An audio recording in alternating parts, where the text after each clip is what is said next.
Tepuk tangan untuk Niken Salindri. Bumi langit gonjang ganjing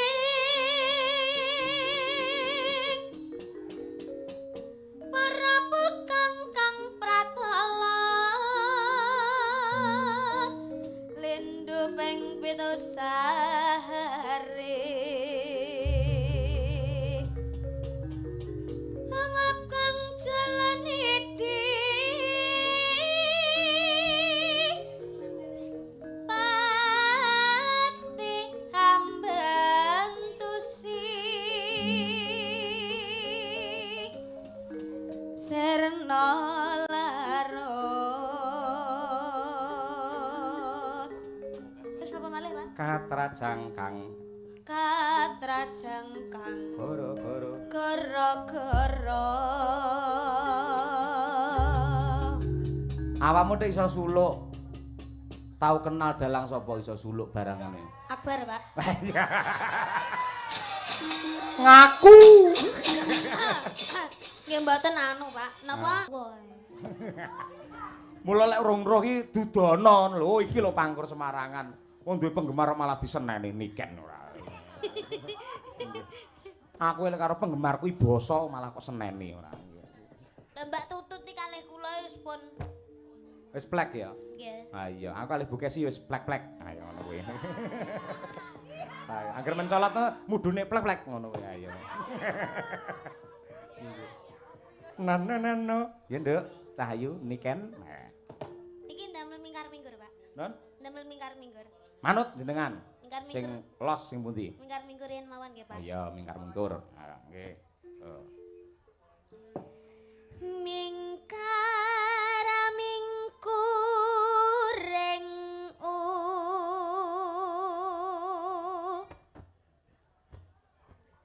akarana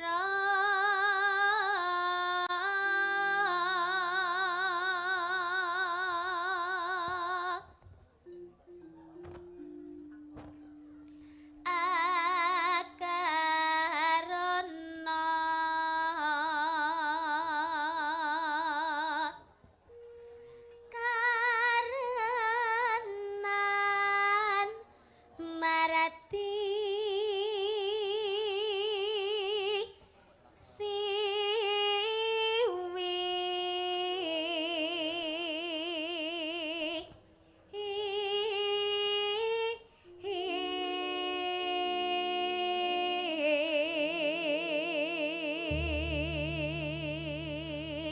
bot-bote pengen nonton Niken Salindri iki lho aku mak teratap iso ting crunguk sirah tok ning kono lho Masya Allah mak kowe iki anci-anci apa Nduk ning kono kursi hati-hati lho ya hati-hati ayo sing sebelahe cah cilik lanang wis sunat apa urung urung oh iya heeh hati-hati ya nek nganti kecepet disunati ning kono kowe engko ayo iki ibuke ya ning kono masalah ki sing wedok iya nonton wayang iso ting crunguk ning kono ae. Yo iki nggen gawat ki Nduk, tarik napas konsentrasi penuh, nada tinggi. Niken Salindri. Yo.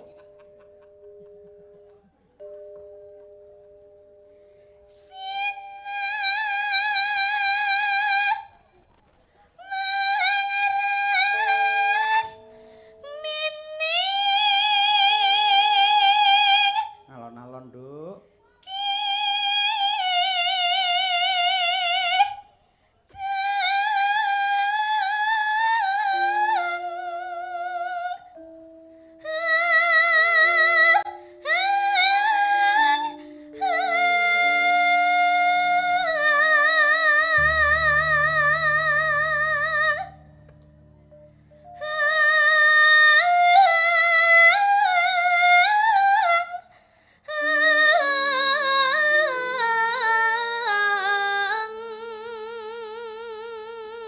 Wah. Nada semono kuat wis kaya mboke wisan. Yo tepuk tangan untuk Niken Salindri. Wah. Mura ya kondang larang ya semono ya kuat lho bocah ora. Eloke nganti kaya ngono. Ha iya. Wis sok lek sampean bayen sok lek duwe putra Nduk, ora bakal kuwatir. Rasane ya ngono kuwi. Upamane arep nglairke anggere sampean wis Pangkur Semarangan, kok lair dhewe wisan. Ayo. Heeh. Terus deh. Sinoba sinu karata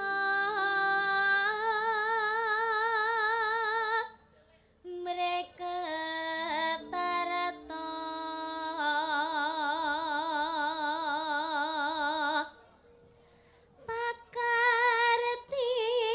pakartining ngelmu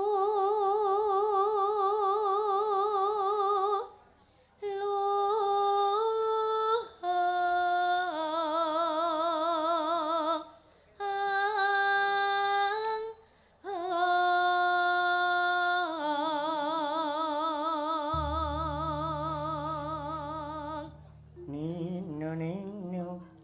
kang tumrap ning tanah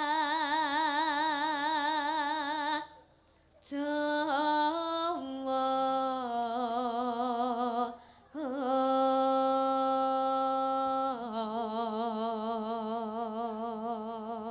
Nano. agama ageming aji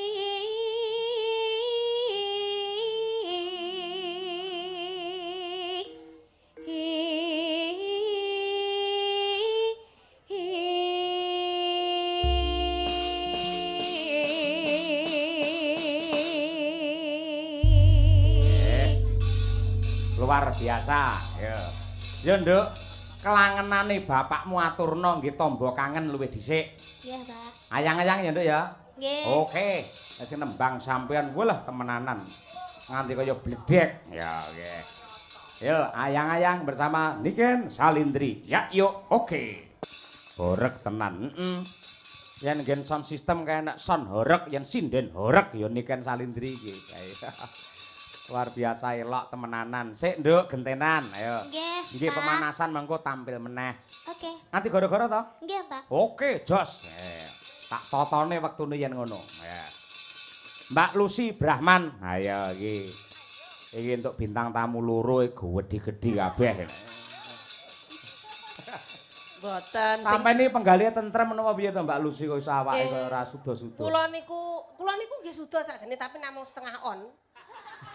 Lek lumrahe tiyang lek umpama stres niku lak mboten doyan mangan. Lah kula niku lek stres napa mawon kula pangan. Saestu. Ayo. Wah. Luar biasa. Sami kali Bu Kesi ngoten. Anggere Ramadan berpacu dalam melodi. Yuk.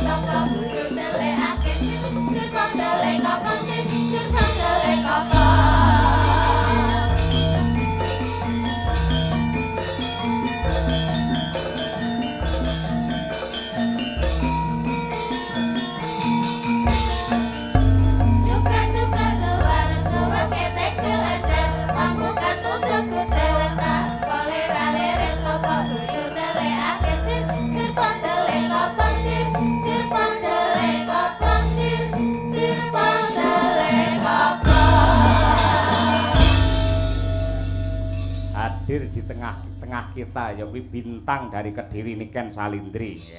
Sik saurunge nembang tak takoni, sampean sing ngejob sapa? Pak Sis. Kang Sis Yohan. Dadi sing mbayari ya Kang Sis bakale. Pak Sis.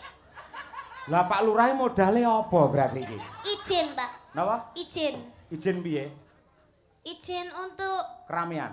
iya, Oh, ngono kuwi. Aku Kang Sis, sampean Kang Sis, ya toh. Mama Lucy. Mama Lucy ya Kang Sis padha ae. Sampe nak suara men to, Mbah. Mbah Sis niku mbah kula lho. Mbah Sis, oh, heeh. Nggih. Mbah Sis Wantara. Berarti sing nimbali jenengan Mbah Sis. Mbah Sis. Kula nggih Mbah Sis. Heeh. Mama Lucy nggih Mbah Sis. Heeh, terus Berarti Pak Lurah lek ra nyangoni ya kebacut, Pak. mbok menawa diwakili karo Pak Wakil Bupati iki mau nyangoni. Ya beda, Pak. Oh, beda. Iya, beda. Pak Lurah ndi to mau? Ngelem aku wayu tapi ra disangoni.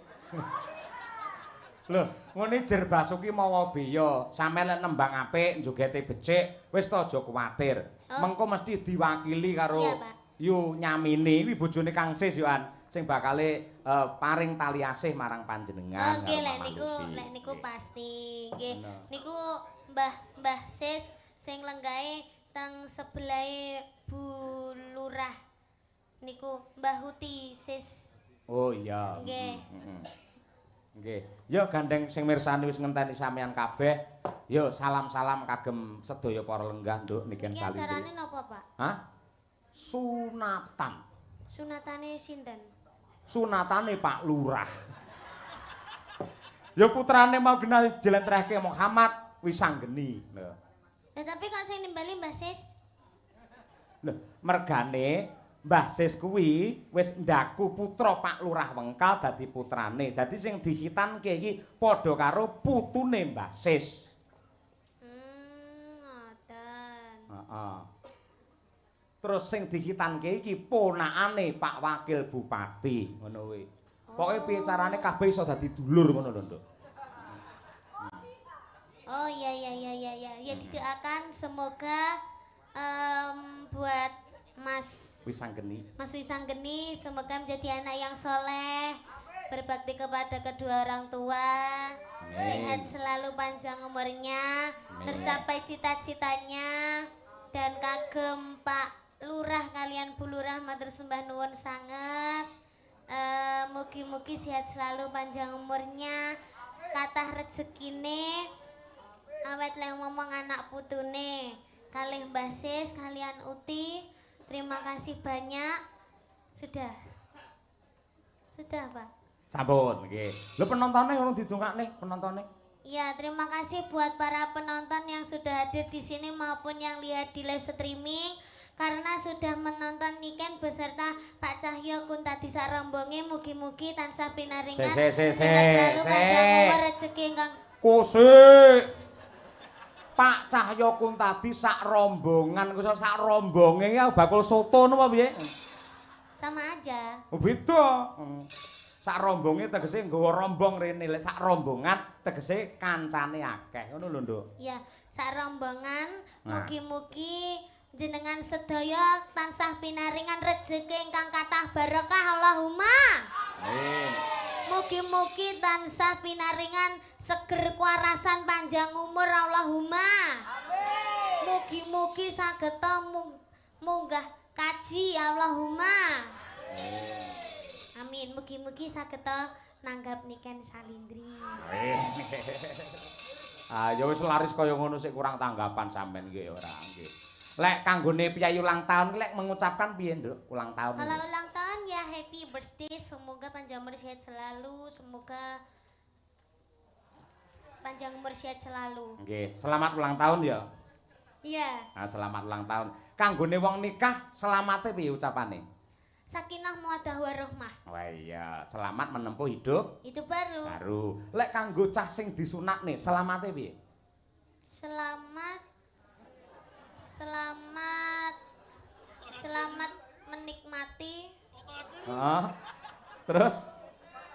Selamat menikmati. Itu kalau dikitan itu bentuknya gimana, Pak? Wah. Itunya kok bisa dikitan itu gimana? Istilah dihitan ki diislamke ya. Nuwun sewu, nggen alat vital. Nuwun sewu kuwi kudu ngerti mergo iki agama, Nduk. Nggen pepucuke alat vital kae, kuwi iki janjane reget, itu adalah najis. Ketika tidak dihitan, tidak dipotong, itu akan menjadikan sumber penyakit dan kalau beribadah kanggone wong Islam, salat ora bisa sah mergo sik enek najise. Mula padha karo Mas Wisanggeni iki diislamke karo Pak Lurah. Mula dihitan. Oh. Berarti kalau sunat itu harus orang Islam aja. Loh, ora mung Islam, malah mbiyen ki ning Eropa, para putri, para wanita Eropa nate demo. Nuntut supaya mbuh agamane apa, piyai kakung kudu hitan. Pamrih apa? Men ora ana penyakit sing ana alat vital kuwi mau. Oh, gitu. Berarti menyelamatkan ya, Pak. dikitan itu? Menyelamatkan dan juga mengenakkan, Nduk. Piye lek ngomong ya iki? Berarti kalau seumpama kan udah dikitan, Ah. sekarang dikitan dikitan Mas Wisanggeni ya Pak. Terus jelek pamane enek regetane berarti ya dikitane. Lah lek angger reget dikitan ya entekno Nduk suwi-suwi. Dadi rasa jenengan enek regetane terus di sunat. Weh, piye ya lek nerangne? Ngene Nduk. Iki lho, ya wis ngene ya. Bentuke ya ngono kuwi, Pak. Iki agama lho iki ilmu lho iki. Iki dadi ngene iki ya. Berarti pucuke ijo. Apa? Pucuke ijo. Heeh, mergo bar digedhuk ning tembok sing rupane ijo ngono. Kok sik tak terangne. Iki pamane ya. Lah iki sing dikitan iki, dipotong des iki akhirnya kan ilang. Lah iki ngene. Lah ngene iki kaya anu lho, kaya helm lho Nduk malian. Lah iki wis ilang. Iki sing reget iki. Upamane iki pamane go reget kena banyu, kena apa wedi apa kena apa, iki dikumbah wis resik. Oh. Ah, ngene iki sing dadi sumbere virus iki sing iki, ya. Mula iki kudu disingkirke adoh. Nah, akhirnya dadi resik, ling ibadah iso sah 100%. Oh, kalau boleh tahu Mas Wisanggeni itu kelas berapa, Pak? Lah nyuwun prisa karo Pak Lurah. Kelas pinten, Bu? Kelas 5 SD. Nah. Sudah berani dikitan. Kenapa kok gak kelas 1 SMA aja, Pak, dikitannya? Lek kelas 1 utawa kelas 2 SMA, engko lek ngitan iki ulete ra umum. Dadi semono kuwi wis pas, ngono kuwi. Kayak adikmu Brahma kae ya kelas 5, si rambu rangkung, kae si rambune ya kelas 5, ngono kuwi. Oh, rangkung mboten to, Pak? Oh, lho cara anu enek lho, kitan sing putri iki ana lho, Nduk. Diketok napa nih? Alah, mbuh aku mumet dhewe to nyauri awakmu susu. Lah intine ngono kuwi dislamake. Ha mula kuwi pepucuke ngalafita sing diketoki jenenge kulup. Mula ning nggen wayang sosok he kulup maju lungguhmu. Piye kabarmu kulup? Kulup kuwi mesti anak utawa putu sing lanang. Nah, ngono kuwi. Kulup kuwi pepucuke ngalafita kuwi mau. Oh. Lek wedok ora kulup, kulupan. Ayo ngono kuwi. Paham? Iya. Paham. Ayo. Wis to susu lak ngerti dhewe sok Nduk kowe. Wis ngerti bakale. Ya, ngono kuwi. Wong kabeh ya nglakoni, kabeh ya bakale ngayahi bangsa kaya ngono kuwi. Lah saiki minangka tandha tresna, ayo. Aku tak nyuwun iki kadang-kadangmu dulur-dulur fan beratmu mau wis meling, ya kuwi saka Sanidi ya Nduk ya. Nggih. Nah, Sanidi diwakili karo Mbak Tutut kuwi ngersakake pangkur Semarangan Niken Salindri. Ya, kaya ngono kuwi. Piye siap? Siap, Pak. Oke, luar biasa. Ya, coba diaturake. Sama nyuwun pangkur Semarangan to, Mbak? Heeh. Kayak ruru.